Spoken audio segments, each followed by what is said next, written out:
Hi there, traders. This is Brad Gilbert with today's trading action. All right, now just looking at the charts, the major currency pairs in a little bit of, I wouldn't say sort of like flux, right? I don't know whether they're going up or down. And what we're seeing, right, is a little bit of a pause on the short-term charts, right? The dollar looks like it's overdone, ready to go back down. And this coincides with euro, or not quite sterling, but Aussie and Kiwi ready to go up. So the dollar pairs look like momentum wise, they are ready for another surge to the downside. So you're getting that clear look, even with some of these things just drifting sideways, right? It's like the market is waiting for China to come out and give them the US another punch on the chin.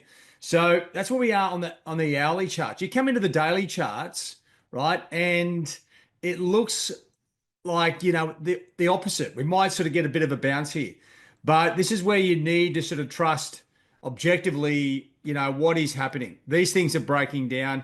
You know what? Momentum, yeah, it may stall, but doesn't mean necessarily these bounce because euro, I mean, sterling, Aussie, Kiwi all look like they've done enough, and the market's sort of waiting to see, is this it? Is this it for the trend, or are we going to continue lower?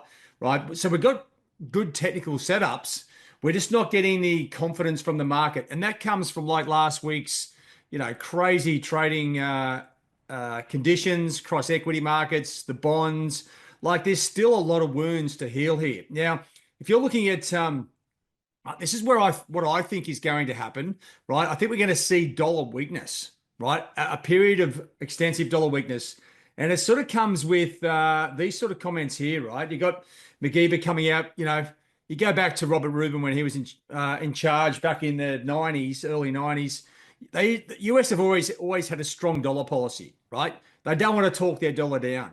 But you know what? When they come out and start saying that, they sort of do intend to sort of push it down. Now, the fallout of, and this is what we've been waiting for, sort of natural fallout from the tariffs.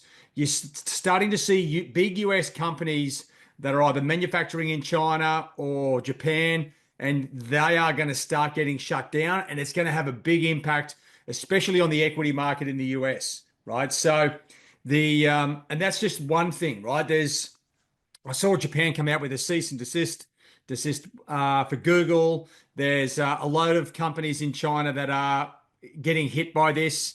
I saw China were canceling a whole heap of Boeing orders, right? That's going to load up on. So there's going to be a huge amount of carnage in the US market on a lot of this stuff, right? So now you look at the global markets. There's a little bit of jostling here that needs to be sorted out. Obviously, the Nasdaq is up, 10% for the week, right? That doesn't make sense. So that is still sorting itself out. Now, one good thing, the US Treasury yields have sort of just calmed down, right? It's rebalanced. Now, this is what hopefully the powers that be were hoping for. Let's just get the treasuries sorted out. There's no sort of major issue there, raising cash for the government. Then you come into the currencies, and then you sort of start to look across the major currency pairs, and then you start to piece it together, right? So we've got good technical levels here. Now we're just going to work out, are these things going to go up or down? And that was where the fundamentals come into play. And talking of fundamentals, in case you missed it sort of yesterday, looking at sterling CAD, right? It's sort of one of those strange ones that just pops up. We've got UK and Canadian data a few days in a row. And you know what? If all the ducks line up, you get that clean move. And that's exactly what we got. Now, I saw sterling CAD. It came up on the analysis radar at 81 sort of 50, right? When this thing popped up, to me, I was like, yeah, it's Monday. I don't really know. Okay, since then, it's rallied 300 points. Now, we got a piece of the action yesterday. Started with the UK employment numbers, tapped out some cash, and then there was another 100 points on the top side. So there are opportunities here. What you need to do is get your head out of the sand, maybe get away from just looking at the major currency pairs, because the dollar, you know what? I get it. It's somewhat confusing, right? Okay, so for those traders that missed the earlier session here, trading the crosses, right? The funny thing was, well, it's not exactly funny, but coincidentally, focusing on Sterling CAD, I went through the various profiles and setups, and then you come back and just put it into play, execute exactly like the way it was supposed to, right? Not every day you get that, right? So I don't think that's one of those key things. Now, coming into trading today, we do have the UK inflation numbers and the Bank of Canada. Now, the Bank of Canada is a line ball decision today, right? It's 55, no change, 45% change of a 0.25% cut. Those weaker Canadian inflation numbers yesterday lead into that, right? So it's a real line ball decision. Does the Bank of Canada go or not? You'd think with all this uncertainty going around, you'd probably err on the side of, yeah, they should go, right? Speculative, but let's just do it. We'll see how that plays out. But Sterling CAD will be in for another round of trading with the UK inflation numbers, right? Strong inflation numbers in the UK, Sterling CAD goes up. Weaker numbers, you might see a good correction in sterling CAD, right? Because the Bank of Canada, well, I wouldn't say the rate cut has been fully factored in. That's a long shot. But there will be a trading opportunity on CAD and the CAD crosses today because it is that line ball.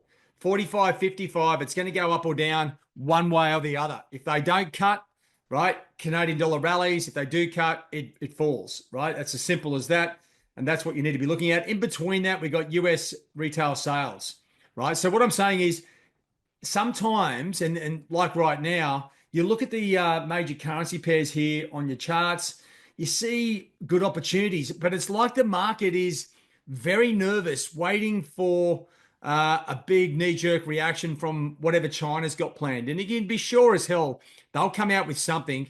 But the way we're starting to see the impact on a lot of companies in the US, it's almost like I think the China, Vietnam, and a lot of countries that were impacted by the tariffs are really sort of doing the slow, okay, let's just slowly shut down all these US companies, right? And that's going to impact obviously the equity markets, employment, retail sales. It could snowball, right? I'm thinking weak dollar as the tariffs really impact the US more directly, right? So that's something to look at. Outside of that, okay, open your eyes, like this sterling CAD situation, have a look at the numbers and start to piece together some trading opportunities. If we've got UK inflation numbers, well, maybe it's time to go and have a look at sterling against the Aussie, Swiss, Euro, sterling, Kiwi, right? Let's go and have a look, see if there's any little secrets in there, right? It's the diamonds in the rough that can produce the cash. Now, I've been a bit tentative with just putting my toe back in the water, looking at these trading opportunities. You know what? It's almost like it's not happening. So just reduce your trade size, like I've been doing. Get some start to build some small winners, right? They will add up, and then as you build confidence, you're like, you know what? The market is waiting for this big announcement from China or whatever it might be. It's not happening, right? So let's just go back in and start to trade like we should, right?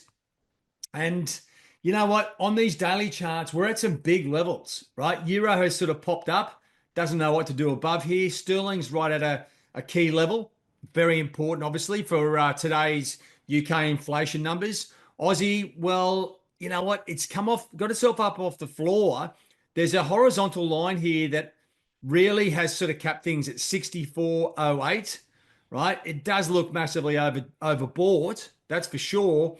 But you know what? You're sort of like trying to work out, okay, that's where the stop losses would be. That's where I would put one if I had a short position, long-term position, because it hasn't been above there since, when is that? The end of 24, December 24.